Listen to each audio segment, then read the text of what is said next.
Have you ever wondered what it would feel like to drown on dry land? If you have, then I am pleased to inform you that this game will simulate the experience perfectly. Distant Worlds 2, the sequel, obviously, to Distant Worlds 1, a 4X strategy game set in space of such dizzying proportions that playing it for the first time really does kind of feel like you're drowning, as you have no idea what you're doing, why you're doing it, or what effect it'll have on anything.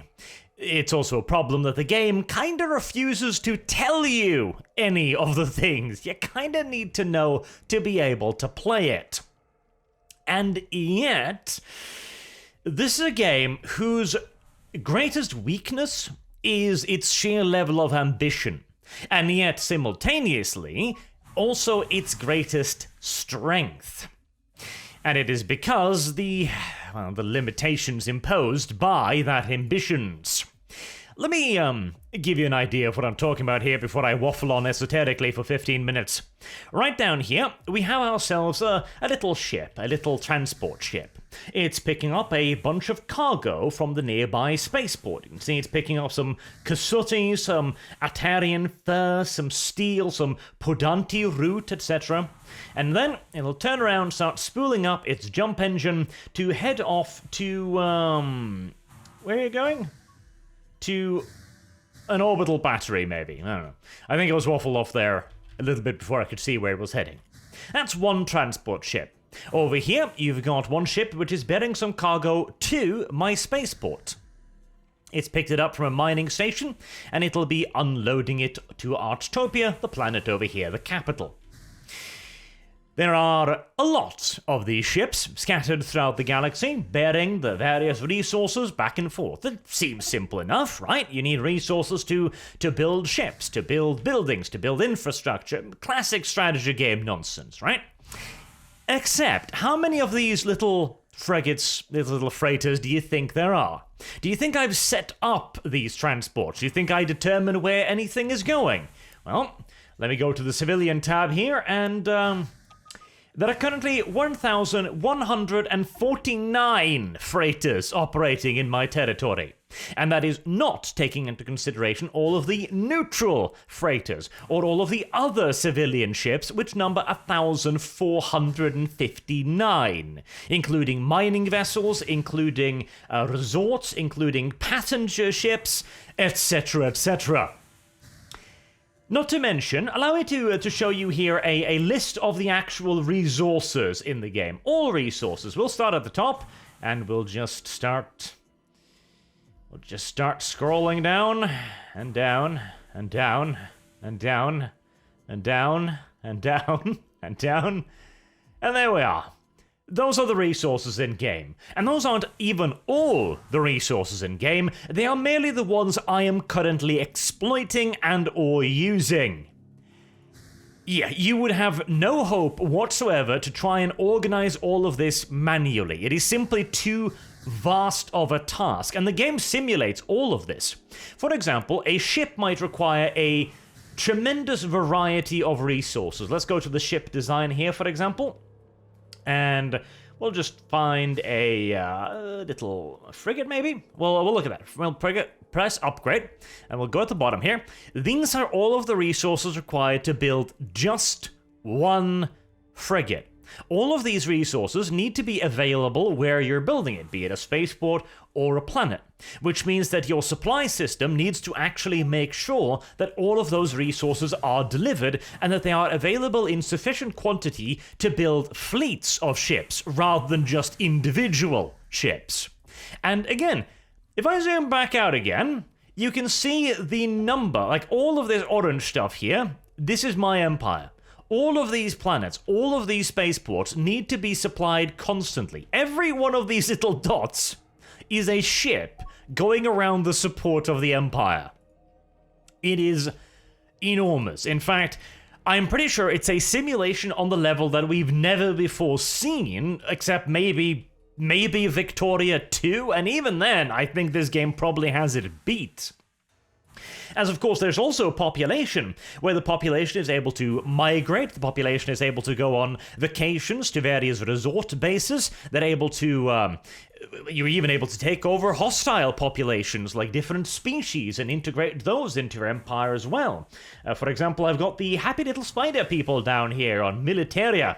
The spider people are pretty good at fighting, which is why I've turned them into a slave race of military people. Oh, and of course, it's not just the civilian economy. You've also got to take care of recruiting troops, which you recruit in individual brigades. You've also got to take care of building buildings on the planet. You've also got to take care of building military ships. You've got to build fuel frigates. You got to build mining ships, etc., etc., etc. It is an absolutely mind-numbingly vast game, and that is, of course, its main strength. Its main weakness is also that it's a mind-numbingly vast game. As you can see here, when I begin to zoom out, the performance suffers, shall we say. You simply can't play the game while zoom out to disagree. The performance varies quite a lot depending on what's currently going on in the galaxy. So you can see that I'm moving around here. The frame rate loss varies. Like if I'm only showing this much, it's pretty good. But the moment I start getting in towards the center, the information overload takes over. This makes it very difficult to actually operate on this level. Like moving fleets around in this view is an absolute pain, as you need to zoom all the way out and zoom all the way in and move actual fleets, which means warfare is quite annoying. Another thing that's extremely annoying is the level of automation when it comes to warships. The fleets would preferably be automated much the same way, where you can select enemy targets or you can select dangerous locations to be investigated by fleets and cleared out of hostiles, except the fleets simply don't do so. And the game does not communicate why at all. You can see here, I'm gonna go go to war here in a moment, by the way, just to illustrate a bit more, but you can see all of these areas which I've designated for exploration. All of my fleets are currently on no orders, because they're not actually doing the missions. Why aren't they doing the missions? I don't know. The game doesn't tell me. I can click it off and it just disappears. Okay. What if I click on this one? All right. Does anything happen? Let's look at the fleets. Oh, excuse me. They are actually on manual right now, but let's it was down here, right? So let's go to I've got a fleet down here. The first invasion fleet. I'm pretty sure that's an invasion fleet. Ah, yes, there we go. The third war fleet. Okay. Third war fleet. Attack. Fuel range 50%. There you go. So they're supposed to now be attacking any designated enemies within 50% of their fuel range. As you can see, their fuel range is out here. It's well within range. Are they doing anything? No. No, they are not. All right, maybe that was a little bit of a bug. Let's see if we can find one of these other things nearby then to designate as a target.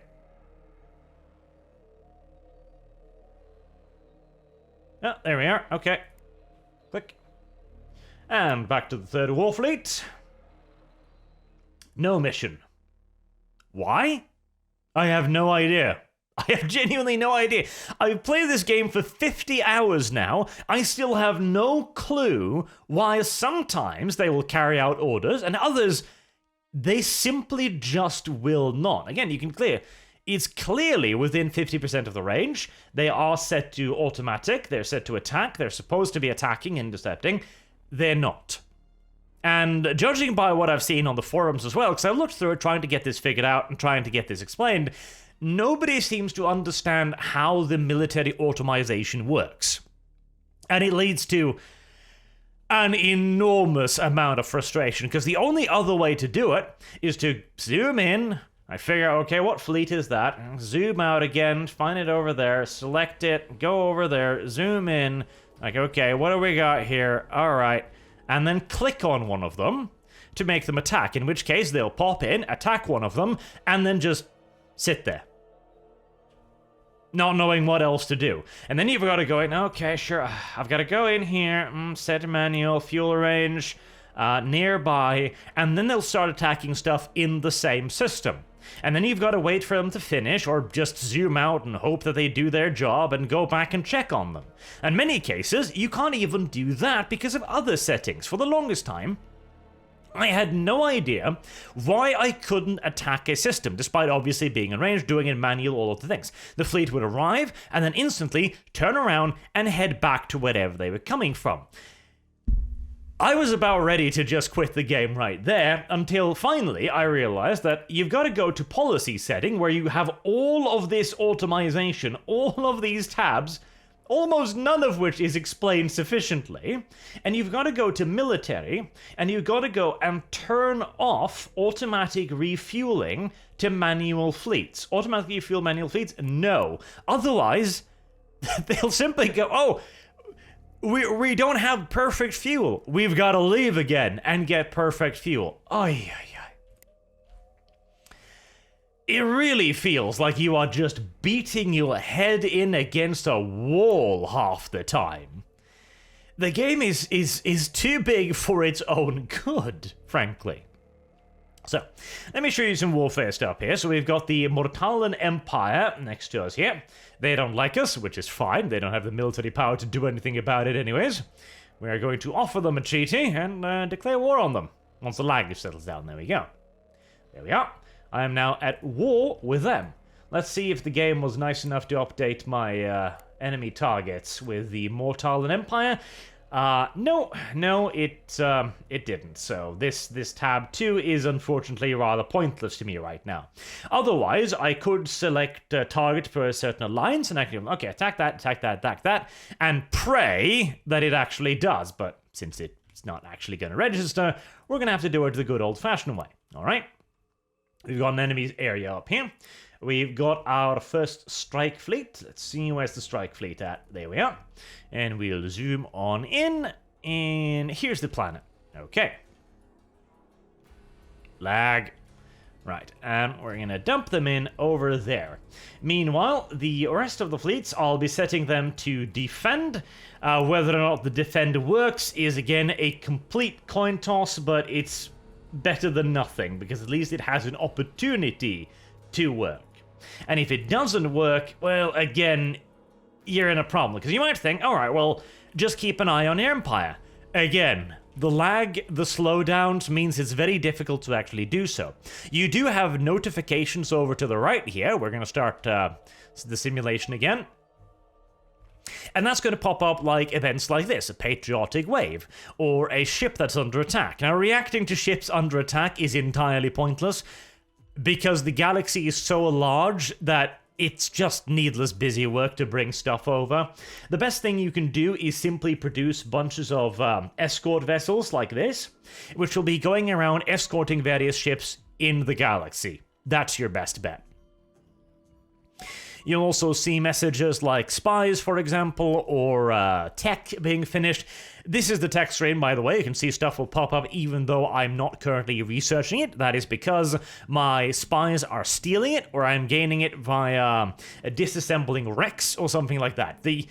There's so much going on right now and so much automation going on that I'm not even paying attention to half of it, honestly. And hey, I'll say this too. As incredibly frustrating as the warfare aspects gets very, very, very quickly, 98% of the automation actually works super, super well. For example, whilst we're waiting for the fleet to arrive here, we can look at the funding levels tab. Most of the time, I leave the funding up to the AI, and it'll adjust things on the fly. For most of the game, that's perfectly fine. Right now, I've turned it on to manual, so that I can occasionally increase the amount of money I get in, because I need to build fleets, and fleets are very, very expensive. You can see my money up here, it goes up, and then it goes down very drastically in big jolts and whoops. That's because the AI is actually investing my money in colony growth and in research. Now you can see that I'm currently reserving about 10% of my total income to go into my actual bank account, whilst the rest is being used. If I increase that, you'll see that my cash flow goes up quite a lot. But you can also see that the investments go down because I have no excess money. Right now, I am drawing more money out of my economy than I am actually earning. This in turn means that my civilian economy, which is shown over here, will actually begin shrinking, which you really don't want, because the civilian economy is where your money really comes from. It isn't what your empire is earning, it is what your civilians are earning, and then they are paying in colony taxes, in fuel, in ship maintenance, and in the construction of ships as well. Every time my empire creates a freighter, for example, for the civilian industry, I will get the money for that. Every time I create a mining ship, etc., I will get the money for that. All right, we just moved into active scanning range, so I've been able to figure out what's going on here. The fleet shouldn't be too far off at that point then. Presuming... oh, yep, it was just about to arrive, actually. Here we are. The strike fleet has arrived in system and will be starting to engage the defenders. Right, what we can do now is we can begin a little bit of the automation. We can go to the strike fleet, make sure that they're going to be attacking this starport. There's no real offenses here, so we can just take over the starport, no issues. And we might also set them to not attack just yet, I don't think. Alright, the fleet is also automated to a certain degree, where it has various systems set up to determine the engagement range of the ships. A little bit of a fight going on. The game is having a very hard time with this fight right now, as it's trying to render stuff in. One of my ships has decided to completely separate itself from the fleet and wander off without anybody else nearby. Okay, that's unfortunate. Let's make sure we set the formation to tight to try and prevent that as much as possible. And, well, the fleet is currently having a very hard time figuring out how to attack the target I've designated. This is where the frustration gets in. It's very difficult to determine what's going wrong right here. Like, what's the issue? It'd be very nice to have more tooltips to tell me, okay, what are you doing? What are you doing? Well, it's attacking the station. Is it? Doesn't look to be. In fact, it seems to just be sitting there. All right. Why is it just sitting there? Is it waiting for something? Is it waiting for, I don't know, fuel? Is it waiting for the fleet to form up, etc.? Like, what's going on? Game doesn't tell you. Game does not have anywhere near enough tooltips. Oh, finally. You can see that a bunch of the vanguards have now decided, all right, well, we're the attacking portion, so we're going to head out forward. And finally, the rest of the fleet begin moving as well, jumping into range. You may also notice that despite setting the formation too tight, they have managed to scatter themselves about as much as they possibly can, with the cruisers taking the lead. The cruisers are not supposed to be taking the lead, but oh well. The cruisers will be probably stopping fairly soon here, as they're entering into their own effective fighting range. Yep, there we go. There goes the volley of missile fire. The cruisers are big, fat missile boats, essentially. That's what they do. And they're normally intended to sit behind everything else and fire volleys of missiles, which is not working out right now.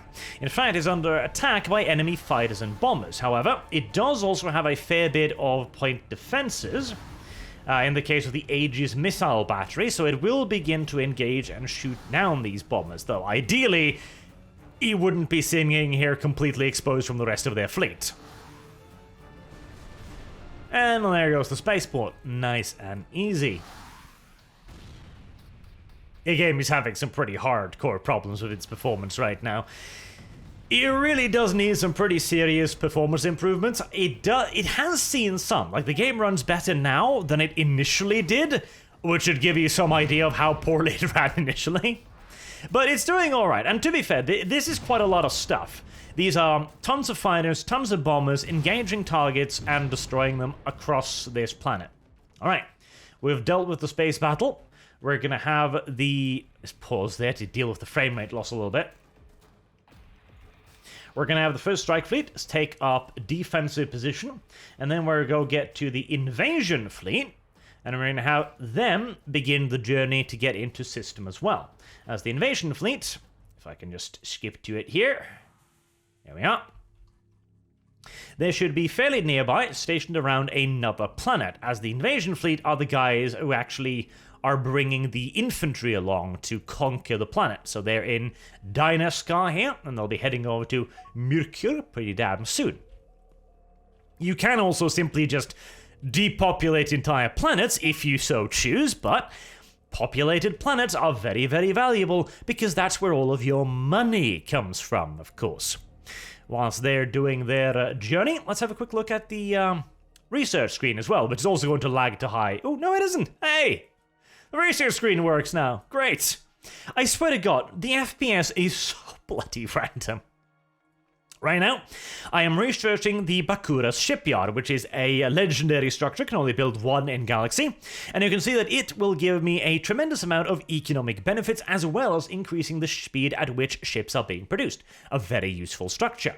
You've also got a huge amount of various ship hulls, various economic modules, a ton of weapons, a ton of engines. You can have mass driver weaponry, laser weaponry, you can do carriers, you can do rocket, ions, tractor beams, all kinds of cool stuff, including massive planetary weapons batteries too. It's really, really, really cool. And the various species will also have their own specializations. I'm currently playing the Teekans because Space Skaven.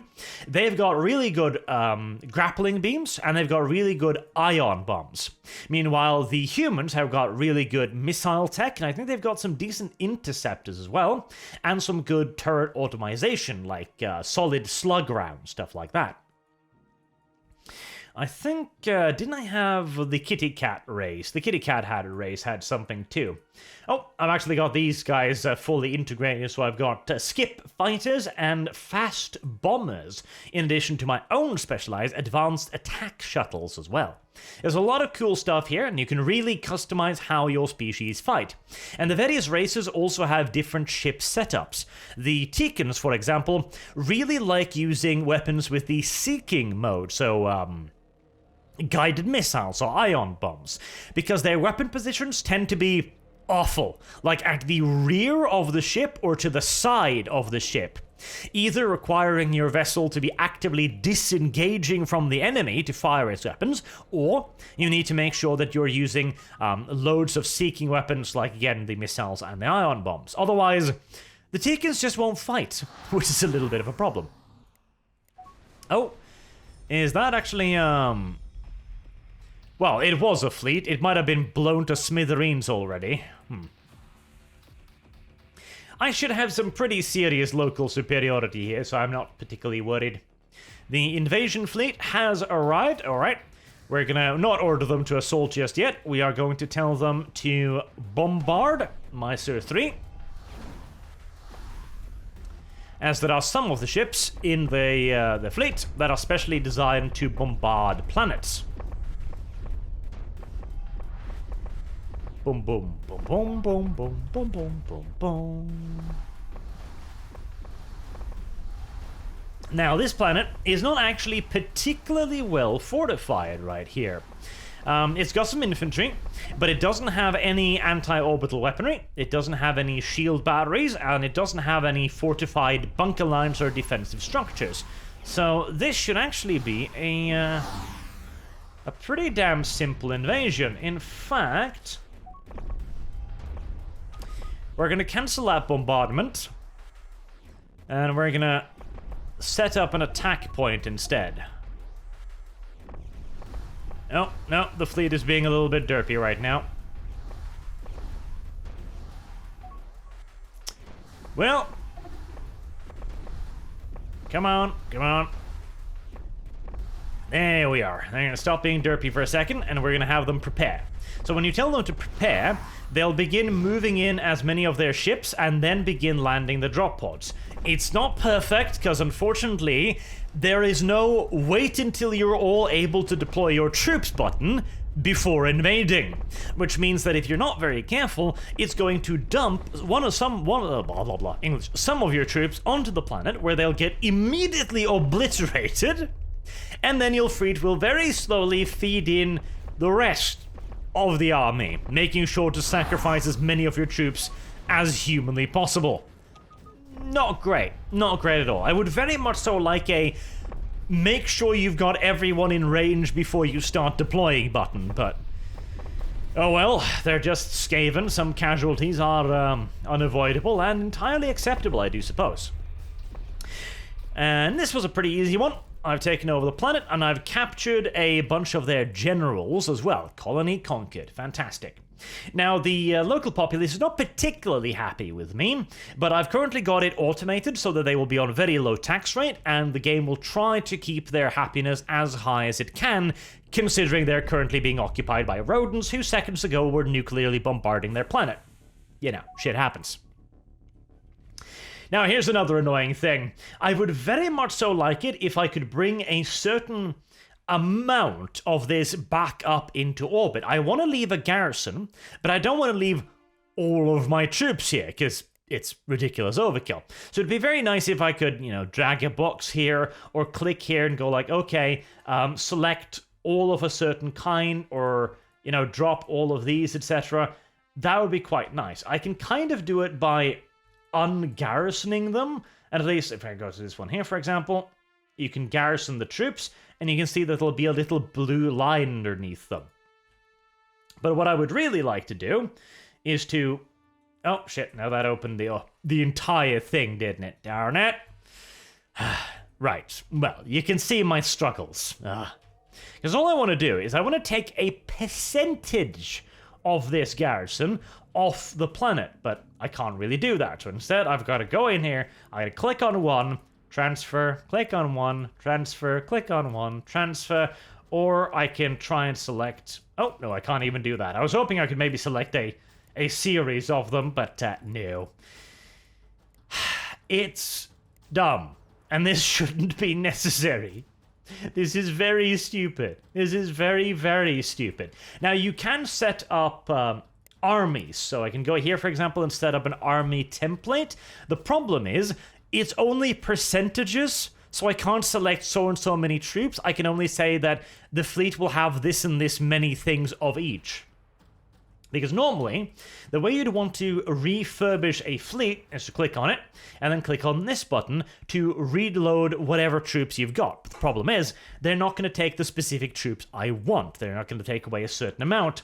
And so you're going to end up with way, way, way, way, way too many soldiers on a particular planet, which is just dumb and unnecessary.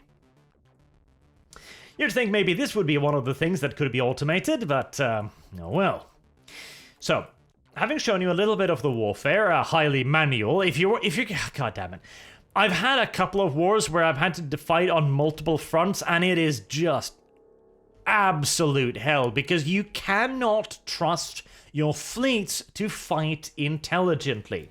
You've gotta manually control them every step of the way, or they're going to split up, they're going to get themselves killed piecemeal, or they're just simply not going to fight and randomly return to refuel. It's very, very, very annoying.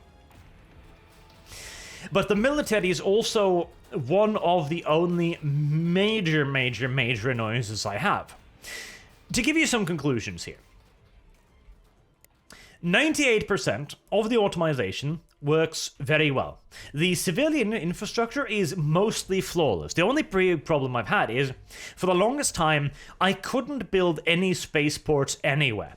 Now, spaceports are vital because they increase the capacity and the throughput for resources. If you've got a spaceport, you've got another area beyond the main planet that needs to have a stock of resources built up inside of it. You can see here, for example, Archtopia currently has a resource shortage of several things, so it's currently requesting resources to be sent to it.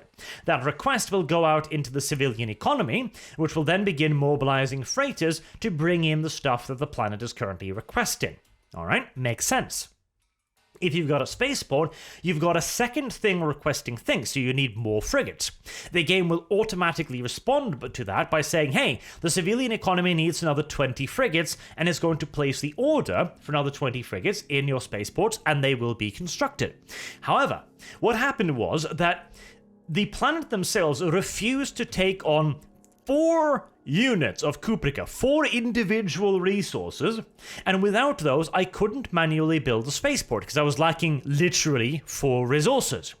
And since the planet was thinking, okay, well, I don't need any more resources because I'm not planning on building anything right now, it wasn't requesting any additional resources, so no Kuprika was flowing to the planet.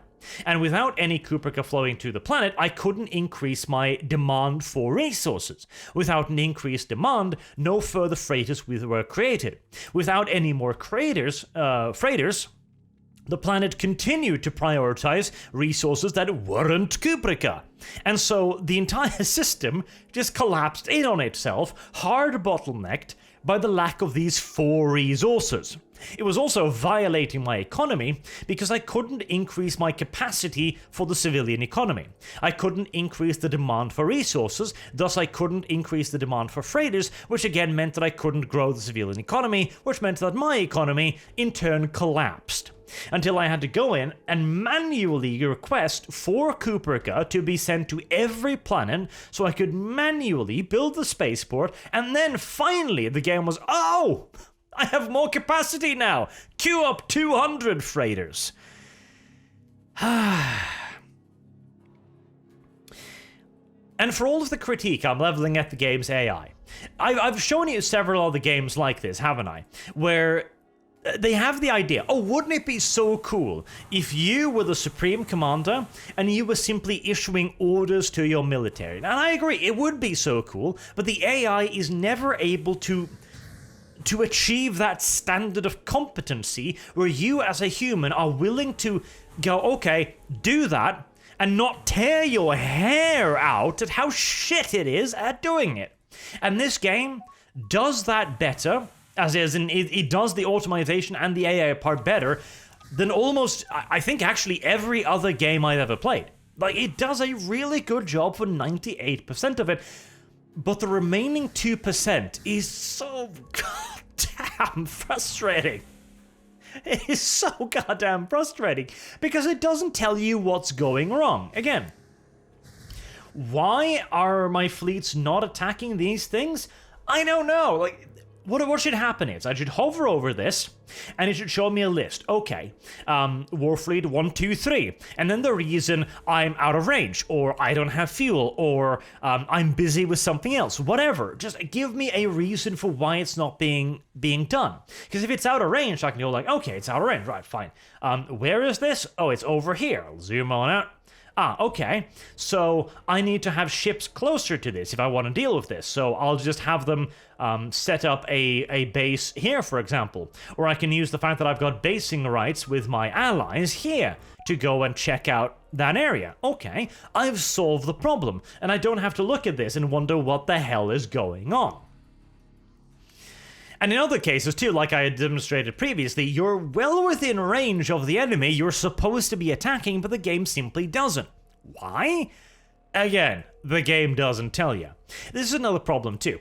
There are not enough tooltips anywhere. Let me show you the research menu again. So, efficient transaction. What does that do? Can you figure it out from this tooltip? Like, here, look at it. Extra requirements. Alright, blah blah blah. Initial cost, blah blah. Commerce crew. Size 25. Crew requirement 10. Static energy used 5 per second. Trade bonus 50%. Trade bonus to what? What's getting that trade bonus? How am I getting that trade? Trade bonus 70%. Okay. To what? To my freighters? How am I trading? What's the trade going on? Do you know? Unlimited trade. Trade income plus 20%. Like, okay. It would be very nice if it was like, okay, your trade is currently this and this. This is what it's going to do to your economy. Because right now, we've got the trade bonus is right here. 306. Bonus income from total volume of trade with other empires. So it's basically nothing. Which means I probably wouldn't care an iota about that thing. All right. What about? Let's see here. Where is it? Where is it? Go away. What about this? Water colonization. Well, that's nice. Colonization quality threshold. What does that mean? Well, there should be a little pop-up saying, oh, this is the threshold at which you can colonize a planet. And the higher the quality is, the more people you can have on the planet. So reducing the threshold actually means that you're improving the quality of the planet. The higher the quality of the planet, including the colonization of it. Let me see if I can find it here. Yep. So you can see it here. Quality, 65. However, you can see Tikins have plus 50, or the Boscara plus 25, and the Dayu plus 50. So in reality, the quality of the planet is much higher, which means it'll have a much higher population, which means it'll pay much more money, and give me much more in the way of a civilian economy. The game doesn't tell you much of this at all. In fact, I couldn't figure any of this out until I actually had to go and look up a guide online, which told me, oh, this is why you're not earning any money? Which is rather annoying. And also, there is no tutorial option. It doesn't exist. There is no tutorial in the game at all. So if you're the kind of person who wants a huge, ambitious grand strategy game, and you're playing Stellaris and you're just like, oh god, it's so simplified, I hate this, I miss the old Stellaris, this is probably something for you. There will be many things that you miss, there's many quality of life and user-friendliness things that you will absolutely miss, and the game will make you tear your hair out on occasion. But when you finally get into it, it's a really cool sensation. Like, it makes you want to play more. You want to build more. You want to explore more. You want to do better. You want to build bigger fleets. You want to have bigger battles. The AI, sadly, is not particularly good, but, well, there's the curse of all games, I do suppose.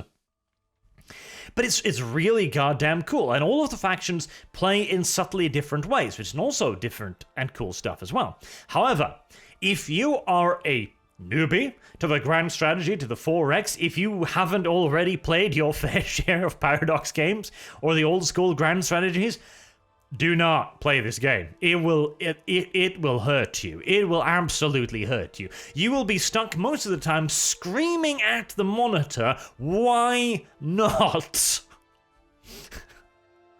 Oi. Maybe in a year's time, with some more development, with some more resources made available, with some more literal guides on Steam, and some improvements to the FPS, it'll be a little bit more welcoming. Because this isn't a problem of not being welcoming to newbies, like this game isn't aiming for the broader audience, this game is having a problem being welcoming to me. Somebody who plays Command Modern Operations for fun. So yeah, I absolutely recommend you try this game out, with the caveat that you're gonna be pretty hardcore into grand strategy to be able to enjoy it. But if you are, this will scratch an itch that you cannot find anywhere else at the moment. Especially considering how Victoria 3 is kind of starting to look like. No warfare. Ugh. Anywho, there's my conclusion. If you're already super into grand strategy and you want something even crazier, pick this game up immediately. If you're wondering, and if you're gonna tip your toes in the water, find a different swimming pool. Until next time, I've been Arch. Thank you very much for watching, and I hope to see you all again soon. Till then, have a good day.